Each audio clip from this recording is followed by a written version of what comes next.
Magandang umaga po, Paulo Barcelon from the Billionario News Channel. So nandito tayo ngayon sa DICT office kung saan inanunsyo ni DICT Secretary Henry Aguda na makikipagpulong sila sa XAI na siyang company or mother company ng Grok AI na kamakailan lamang ay ipinagbawal ng pamahalaan dahil sa pagpapakalat umano ng content na may kinalaman sa OSAEC o Online Sexual Exploitation of Children. Ayon kay Secretary Aguda, pag-uusapan nila with XAI kung maayos na ba yung kanilang safeguards para masiguro na hindi na makakapag-generate ng mga child porn images o anumang uri ng pornografiya ang nasabing AI website.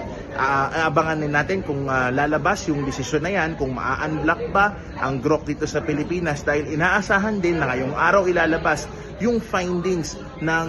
DICT at ng ibang government agencies kung ma-unblock ba muli ang Grok dito sa Pilipinas.